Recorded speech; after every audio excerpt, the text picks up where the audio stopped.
ಕೈಲಿ.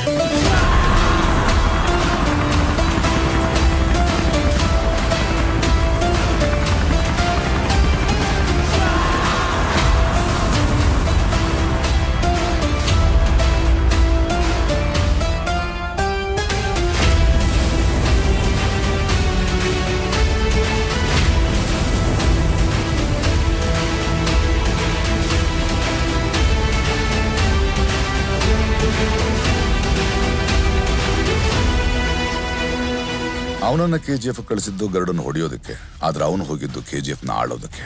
ಅದಕ್ಕೆ ಮೊದಲು ಗರುಡನ್ನು ಹೊಡಿಬೇಕಿತ್ತು, ಗಾರ್ಡ್ಸ್ ಇಂದ ತಪ್ಪಿಸ್ಕೋಬೇಕಿತ್ತು, ಎಲ್ಲಕ್ಕಿಂತ ಮುಖ್ಯವಾಗಿ ಜನರನ್ನು ಅವನ ಕಡೆ ಸೆಳಿಬೇಕಿತ್ತು.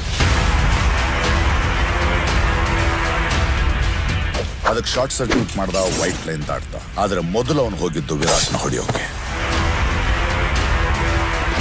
ಅಲ್ಲಿಂದ ಆ 3 ಜನ ಕೈದಿಗಳಲ್ಲಿ ಒಬ್ಬನಾಗಿ ಬಂದು ಎಲ್ಲರ ಮುಂದೆ ಗರುಡನ್ನು ಕೊಂದ.